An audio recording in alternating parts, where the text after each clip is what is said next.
जय जिजाऊ, जय शिवराय, जय शंभूराजे. नमस्कार मित्रांनो, मागील भागात आपण बघितले शिखर शिंगणापुरी राजे आणि मा साहेब यांना बजाजी निंबाळकर हे भेटीसाठी आले होते. आता बघूयात पुढे. सायंकाळी राजांच्या डेऱ्यात सारे सरदार ब्राह्मण मंडळी जमली होती. सारी सभा स्थिर झाल्यावर राजे म्हणाले, आमचे मेहुणे बजाजी निंबाळकर बळजबरीनं मुसलमान केले गेलेले आहेत. त्यांना परत हिंदू धर्मात घ्यायची आमची इच्छा आहे.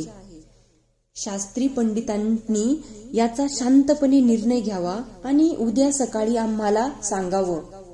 शास्त्री पंडितांमध्ये कुजबूज झाली. सरदार मंडळी आश्चर्याने राजांच्याकडे पाहत होते. एकदा मुसलमान झालेला परत हिंदू करून घेतला गेलेला त्याच्या एकिवात नव्हता. दुसऱ्या दिवशी पहाटे राजे स्नान करून जिजाबाईंच्या सह देवदर्शन आटोपून आले. सभेचा शामियाना सज्ज केला गेला होता. राजे शामियान्यात प्रवेश करत झाले. साऱ्यांचे मुजरे घेऊन राजे उच्च सणावर जाऊन बसले. उजव्या हाताला शास्त्री पंडित उभे होते. डाव्या हाताला सरदार मंडळी उभी होती. त्यातच बजाजीही उभे होते. सभेत चलबिचल झाली. राजांनी पाहिले, शामियान्याच्या मागच्या दारातून मासाहेब येत होत्या. राजे उठले. जिजाबाईंना ते आसनावर घेऊन आले. राजे जिजाबाई आसनावर बसताच सारी सभा स्थिर झाली. राजे म्हणाले, काल आम्ही आमच्या मनीचा हेतू सांगितलाच आहे. आज आम्ही आपला निर्णय ऐकण्यास उतावीळ झालो आहोत. सांगा. शास्त्री पंडितांच्या सभेत कुजबूज झाली. प्रमुख शास्त्री पुढे आले. ते म्हणाले, महाराज, बजाजी हे मुसलमान झालेले आहेत. त्यांनी धर्म बदलला आहे. अशा माणसाला परत धर्मात घेणं अशक्य नसतं. तरी धर्मरिवाजाला सोडून आहे आणि जे रिवाजाला सोडून आहे ते करणं उचित नाही, असा आमचा एकमुखी निर्णय आहे. त्या निर्णयाने सारी सभा चकित झाली. जिजाबाई बेचैन झाल्या. राजे मात्र शांतपणे बसून होते. त्यांच्या चेहऱ्यावर सदैव दिसणारे स्मित जराही ढळले नव्हते. राजे म्हणाले, आमची तुमच्याकडून हीच अपेक्षा होती. शास्त्री पंडिताचे चेहरे खुलले, पण ते समाधान फार काळ टिकले नाही. राजे त्याच संथ आवाजात बोलते झाले, धर्मनिर्णय आम्ही चुकीचा मानित नाही, पण पंडितांनी आता आजवर आचरलेला धर्महीन भाव टाकून देण्याची वेळ आली आहे. एवढंच आम्हाला सांगायचं आहे. वयोवृद्ध शास्त्री उद्गारले, धर्महीन आम्ही? धर्महीन तुम्ही नाही, तुमच्या भावाबद्दल आम्ही बोललो.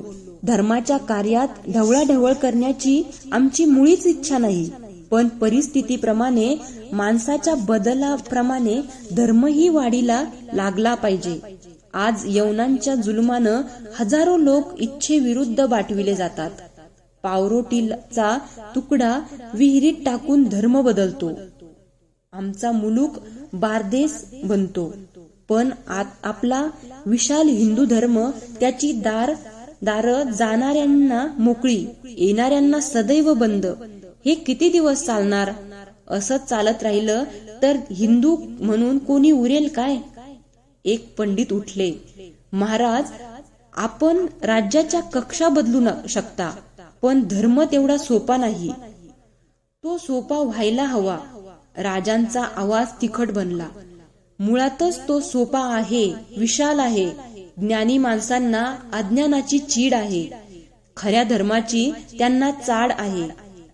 म्हणूनच ज्ञानेश्वरांनी भागवत धर्माचं खरं स्वरूप दाखविण्याचा प्रयत्न केला. दुरितांचे तिमिर जाओ, विश्वस्व धर्म सूर्ये पाहो, जो जे वांछील तो ते लाहो, प्राणी जात. अशी प्रार्थना उमटली. ती त्याच माणुसकीच्या गहिवरातून, पण ती संन्यासाची पोरं ठरली. त्यांना धर्मात जागा मिळाली नाही. एकनाथांनी विश्वबंधुत्व जाणलं, त्यांना वाळीत टाकलं. आयुष्यभर त्यांचा छळ केला. ते गेले आणि त्यांची देवळं बांधलीत. त्यांची तपश्चर्या कोंडून टाकलीत. माणसाचा दुरावा करणारा धर्म कसला? राजे, हा धर्मसभेचा अपमान आहे. आम्ही धर्मनिर्णय दिला आहे. धर्माचं स्थान आपल्यापेक्षा उंचीवर आहे, हे ध्यानी घ्यावं. धर्माची अप्रतिष्ठा ऐकणं आम्ही पाप समजतो. राजे म्हणाले, शास्त्री बुवा, नाईलाजानं बोलावं लागतं. धर्माची मिरास सांगणाऱ्यांना बुद्धीची धार आहे, पण विवेकाची त्याला जोड नाही. याची आम्हाला खंत वाटते. आजचा धर्म आंधळ्या हत्तीसारखा वावरतो आहे. धर्मानं विकास व्हायचा तिथं त्याच्याच पायी आपलीच माणसं तुडविली जात आहेत. थोडा शांतपणे विचार करा. जेव्हा हिंदूची देवालय भ्रष्ट केली गेली, मूर्ती फोडल्या गेल्या, तेव्हा एक तरी धर्माभिमानी देवळाच्या दारात उभा ठाकला का? तेव्हा धर्माची ही मिरास कुठं गेली होती? सत्तेपुढं शहाणपण चालत नाही राजे, शास्त्री म्हणाले. शास्त्री बुवा, तुम्ही हे सांगता, या परता धर्माचा दुसरा अपमान तो कोणता? शहेनशहा अकबराच्या मांडीला मांडी लावून काशीच्या पंडितांनी दिनेईलास हिचा जन्म घडविला. तेव्हा हिंदू धर्माची प्रतिष्ठा कुठं होती? ब्लेंछांकडून मिळालेला सुवर्ण नाणं पाण्यात धुवून घेतलं तर शुद्ध होतं, पण शतजन्माची पातकं एका स्नानानं धुणारी गंगा पश्चातापानं होरपळलेल्या जीवाला धर्मात आणू शकत नाही. शास्त्री बुवा, यात निश्चितपणे काहीतरी गफलत होते आहे. आपण म्हणता त्याप्रमाणे आम्ही अनुज्ञा दिली नाही तर धर्माज्ञेनं याचा निर्णय होत नसेल तर माणुसकीच्या राजाज्ञेनं या गोष्टी आम्हाला करून घ्याव्या लागतील. सक्तीनं जरूर पडली तर तसही. जो धर्म सहिष्णुतेनं इतर धर्मांकडे पाहतो, तो धर्म आपल्या माणसांची उपेक्षा करतो, यावर आमचा विश्वास बसत नाही. माणुसकीला विसरणारा धर्म धर्मच होऊ शकणार नाही. आम्ही राजधर्माला बांधले गेलो आहोत. प्रजेला टाकणं हे आम्हाला जमायचं नाही. शास्त्री पंडित एकमेकांच्याकडे पाहत होते. जिजाबाईंना काही सुचत नव्हते. एक शास्त्री धीराने पुढे आला, म्हणाला, राजे, बजाजी जर प्रायश्चित्त करायला तयार असतील तर त्यांना धर्मात घेता येईल. जरूर प्रायश्चित्त घेतील. त्यांनी ते नाकारलं की आहे केव्हा? राजे निश्वास सोडून म्हणाले, आपण शास्त्री पंडित आहात.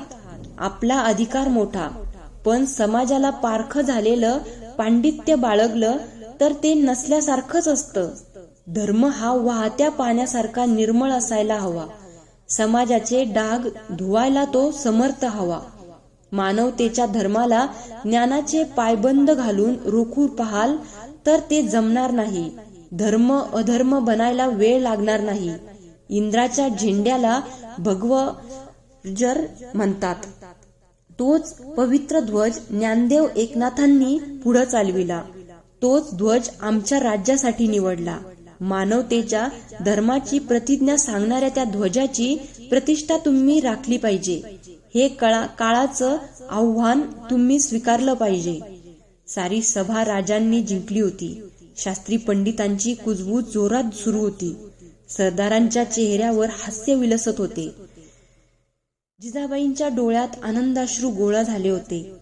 प्रमुख शास्त्री पुढे झाले. ते म्हणाले, महाराज, बजाजींना धर्मात घ्यायला आमची तयारी आहे. सर्वांनी निश्वास सोडले. राजांना आनंद झाला. ते म्हणाले, शास्त्री बुवा, आमच्या कार्यात आज जी सोबत देत आहात त्याचं विस्मरण आम्हाला होणार नाही. बजाजींसारखे जे जे दुर्दैवी जीव तुमच्याकडे धावतील त्यांना आपण करून घ्या, आपलं करून घ्या. श्रद्धेविना धर्म नाही आणि धर्माविना माणूस नाही. राजांनी पंडितांना वंदन केले. मासाहेब उठल्या. पाठोपाठ राजे पण उठले. साऱ्यांच्या चेहऱ्यावर अलौकिक पराक्रमाचा आनंद दिसत होता. बजाजींच्या शुद्धीकरणाची तयारी जोमात सुरू झाली. पंचक्रोशीतल्या समस्त ब्रह्मवृंदांना शास्त्री पंडितांना आमंत्रण दिले गेले. बजाजींनी समाधानपूर्वक प्रायश्चित्त घेतले.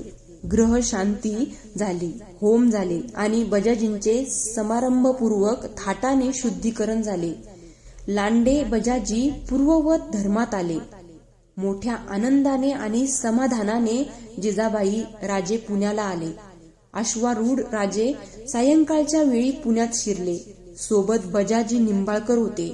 दोघांमागून अश्वपथक मंद गतीने येत होते. त्यांच्या मागे शाही मेना होता. राजांनी वाड्यात प्रवेश केला. दाराशी आलेल्या सखूला उचलून घेतली आणि ते महालात आले. सईबाई महालात उभ्या होत्या. राजे म्हणाले, जाताना आम्ही सांगितलं होतं ना तुमच्यासाठी अनमोल भेट आणू म्हणून. ती आणली. बजाजी आत या. बजाजी आत आले. सईबाई धावल्या. त्यांनी भावाला मिठी मारली. दोघेही रडत होते. राजे म्हणाले, बजाजी, अशी मायेची माणसं सोडून रानोमाळ फिरू नका आता. आणि राणीसाहेब, तेवढ्यानं आता बजाजीचं पोट भरायचं नाही. गेले 4 दिवस त्यांची शुद्ध होत असता भरपूर हाल झालेत. चांगला मेजवानीचा बेत आखा.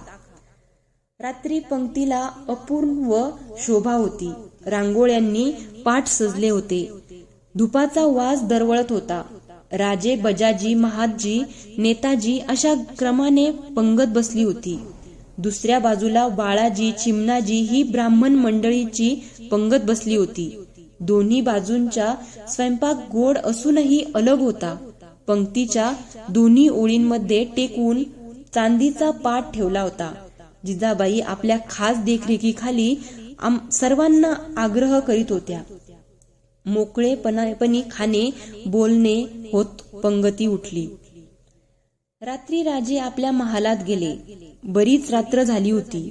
सईबाई गालिच्यावर बसून होत्या. राजे येताच त्या उठल्या. झोपायचं होतं. सईबाई काही बोलल्या नाहीत. त्या राजांच्या जवळ आल्या आणि त्यांनी एकदम राजांच्या पायावर मस्तक ठेवले. राजे मागे सरकले. सईबाईंना गडबडीने उठवीत ते म्हणाले, हे काय? आपली अश्रू पूर्ण नजर राजांच्यावर रोखीत सईबाई म्हणाल्या, एवढं मोठं देणं मला कोणी दिलं नव्हतं. पुढे त्यांना बोलवेना. राजांनी त्यांना एकदम मिठीत घेतलं. राजांच्या मिठीत सईबाई अश्रू आवरण्याचे आटोकाट प्रयत्न करीत होत्या. सईबाईंना पाठीवर थोपटून त्यांना सामोऱ्या उभ्या करीत राजे म्हणाले, आम्हाला तुम्हा बायकांचं काही कळत नाही. दुःखातही रडता, आनंदातही रडता. अजब आहे. राजांच्या त्या आविर्भावाबरोबर सईबाईंना हसू आवरले नाही. राजे मात्र ते तृप्त रूप मनात साठविण्यात गुंतून गेले.